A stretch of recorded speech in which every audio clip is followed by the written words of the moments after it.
Sometimes when I read the comments on the channel, I feel like Mr. Miyagi from the Karate Kid. And so I'm gonna read some of the comments that were posted recently and tell you why I feel like him. So we got this comment 8 hours ago. How would they be able to put all of their paycheck into the credit line if they still have other expenses and other loans?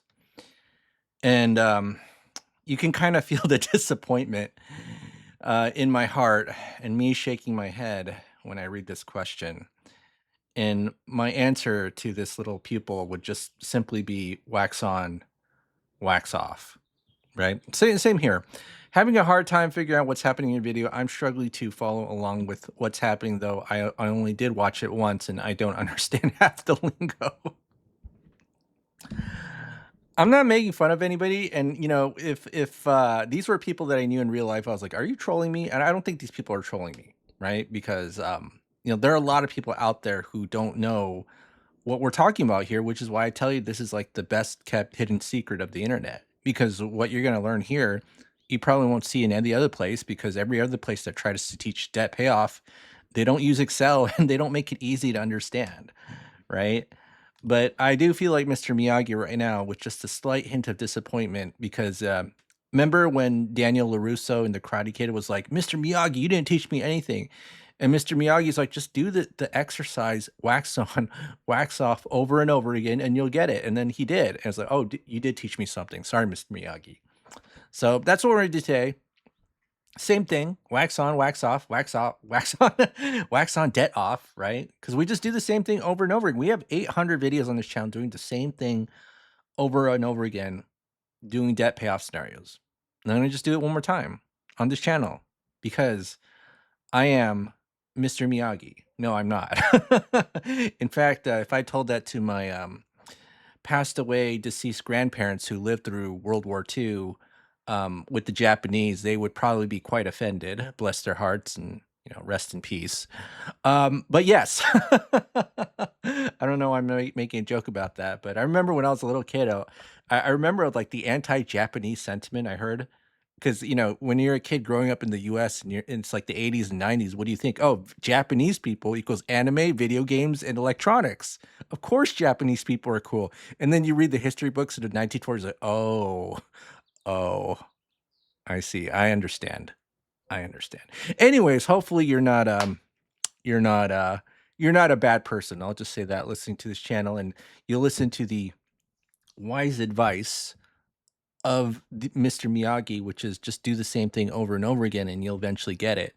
And I get why people ask these questions because it's just modern society to think that everything's a microwave and you're going to just do it once and you'll pop out the result, right?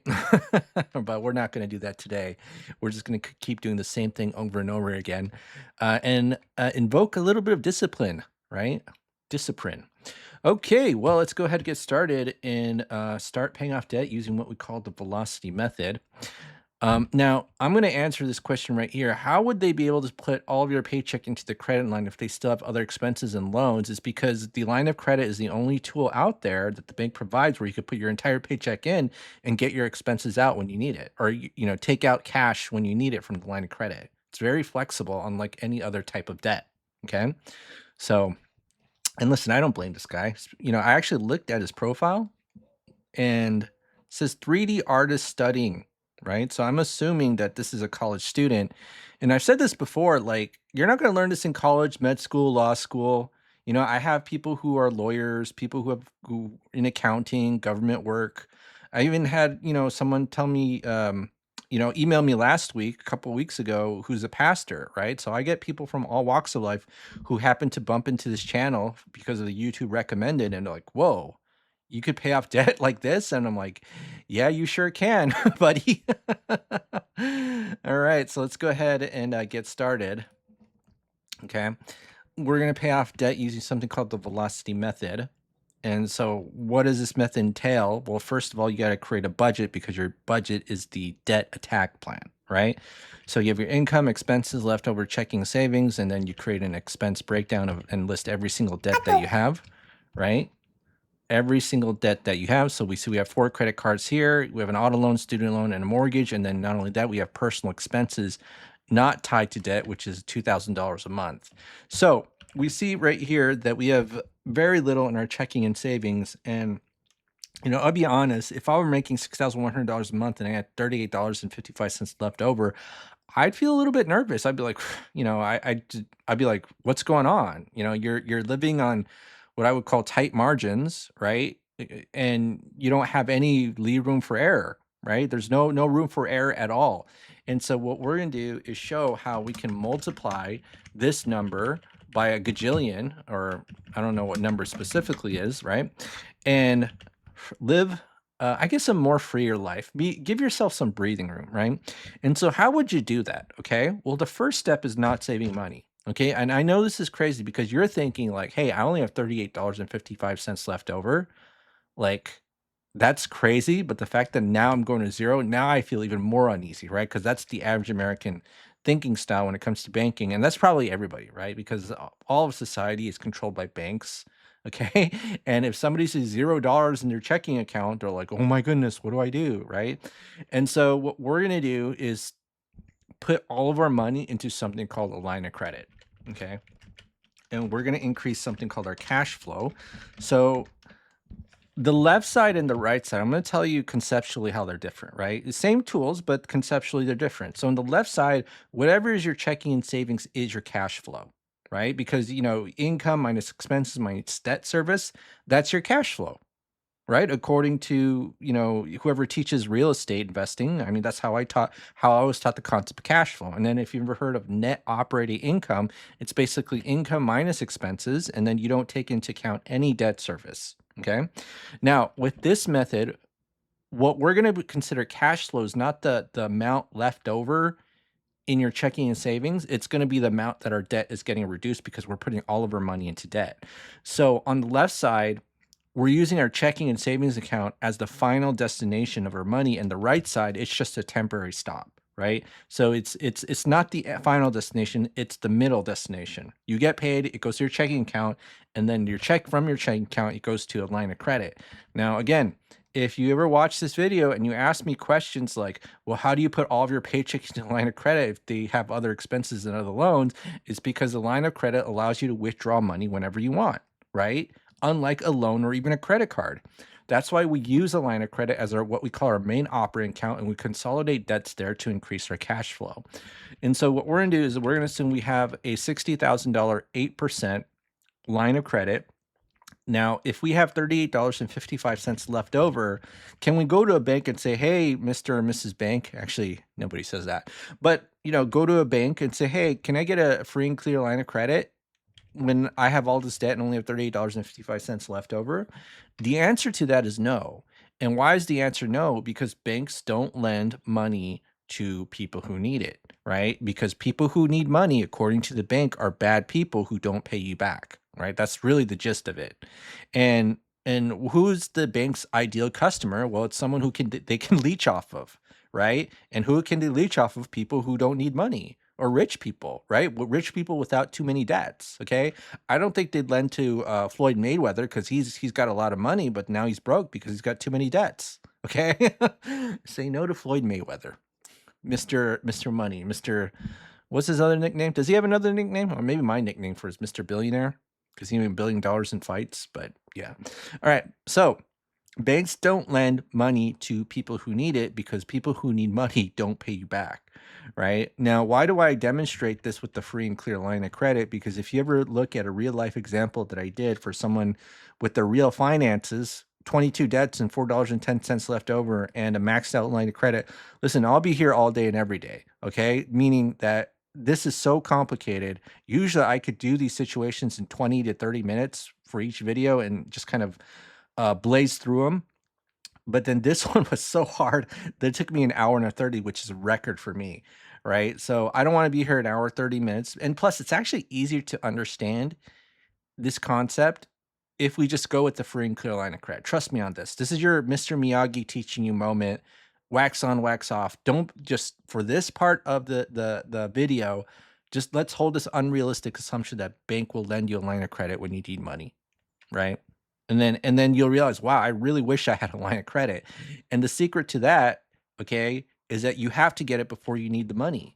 because banks don't lend money to people who need it. In fact, there was a commenter who actually wrote like, "Hey, I'm so glad I got the money before I needed it." Let me find that. Give me one moment. All right, look at this comment.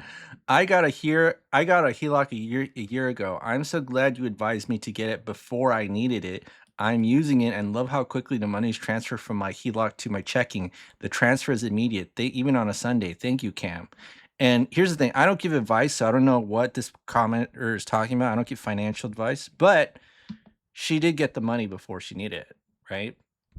Banks don't lend money to people who need it. Okay. All right. So now this is what we're going to do. So we're going to move some debt into the line of credit. Okay. And then we're going to use a formula called a cash flow index. So, if you have 2 or 3 debts, you're like, why do I need to know this cash flow index stuff? I'm telling you, when you actually meet people in real life, you see their real life situations.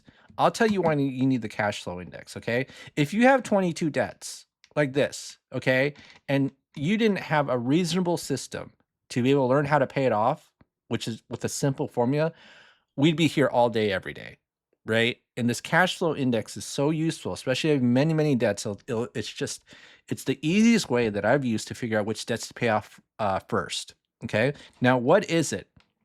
Basically a formula of the balance of the debt divided by the payment. And then you do that for every single debt, and then you just sort them from smallest to largest. Now, why do you do that? Because the small numbers tell you that you're getting a lot of bang for your buck in terms of cash flow for paying off the debt, whereas this large number tells you get very little bang for your buck in terms of cash flow for paying off the debt. So in order for me to pay off this mortgage, literally $235,000, okay, $235,000 for only $990 of cash flow. Ew. Right? That's not a lot, right? $235,000 for $990 of cash flow. Okay. So that's where we're going to pay this off first. And usually anything under 50 is fair game. So if I do 5, 8, 15, 27, I'm going to sum it up, and that's $55,000 into the line of credit. And then guess what happens here? All right. Well, 0, 0, 0, 0, right? Because we just did essentially a balance transfer payment. We just transferred the debt from the credit cards to the line of credit. Okay. And look at this. What? 6,100 income, 3855 in checking and savings somehow magically multiplied to 1816. How did this 3855 turn into 1816? I don't know. Okay. But actually I do know. I would just pretend I don't. But what I'm saying is this: if you show this to your friends and family, okay, if you show this to your friends and family and show them that you literally went from $38 to $1,800 without making more money, they'd be thinking like, this person's high, but they can't deny it, right? They can't deny it because because I'm a mother effing writer. Is that how that song goes? Actually, now that I'm just my mind has been is distracted. I just want to look for this song lyrics right now. Give me one moment. Oh yeah, it's this song. Can't deny it. Or is it? It's been such a long time. It's like when movies like Fast and the Furious came out in the very beginning. Y'all can't deny it. We gotta this is not kid appropriate. But anyways, all right, let's go back here. Yeah, y'all, you show this to your friends, they'll kind of like blink, and then they'll be like, I can't, they can't deny it. And then they don't know what to do. In fact, like I feel like every time I show this to people in real life, their brain just short circuits. And at that time, you'd think like, hey, like, look how easy this is. Now's the time to sell my program. And sometimes, let me tell you something, if you're way too good, then people become suspicious of you, right? Because people are so used to like being ripped off. I mean, think about college, right? College doesn't teach you anything, and they charge a buttload of money, and now everyone's like suspicious because like, nobody knows what they're getting for the value. What I'm saying is this: like when I show this to people in real life, sometimes it's so good, like they don't know how to process it. Okay, so now here's the final step, which is you put your entire paycheck, the $6,100, into the line of credit, essentially as an overpayment, right? And then you take your expenses out when you need to, because the line of credit allows you to pull out money whenever you need to. And then after every single month, the balance will go down by $1,800. All right, and then I'm just going to go ahead and do this. So to get the next month's balance based on the previous month's balance, previous month's interest, minus the cash flow, and then what we're going to do is take the average daily balance, multiply by the interest rate, and then divide by 12. And then I'm going to go ahead and you'll see that the balance now goes down. Now take a look at this, okay? So usually the minimum payment is like the interest amount or a little bit above the interest amount, right? Because it'll include some principal. But when you put the entire $6,100 into your line of credit, you will always make the minimum payment, right? Like not even a problem, okay? So let's go ahead and show this. And then now I am going to copy and paste. All right, so 34 months paid off, completely paid off in 34 months. So let's go ahead and do that. So 34 months, and then this is going to be 55 plus 5. No, actually, it's 55K. All right, so 55K. All right, and then we have the auto loan, student loan, mortgage. And it's going to be 34. So we have this loan calculator right here that tells us all the balances of the loans. And here's what most people would focus on, this interest rate, right? This look at the 7% interest rate. So I must focus on this. And, your debts are a little bit more nuanced than just the interest rate. Okay, there's a little bit more nuance to this. Now, when it comes to amortized loans, right? There's 3 factors that determine how much you're paying, which is the original balance, the interest rate, and the term, right?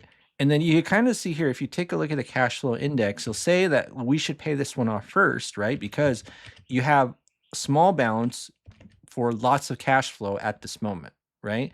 Whereas here you have kind of relatively okay balance, but very half the cash flow of the first loan.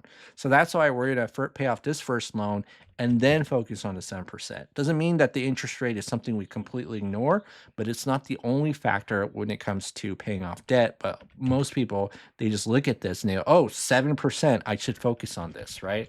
So let's go ahead and move this 20 grand into the line of credit. And I'm just going to go ahead and do this. So it's going to be plus 20607.15. And then this is going to be an extra $800 back in my cash flow. So that's $2,644.80. And then I'm just going to go ahead and copy and paste. And then that's going to be minus 2644.8.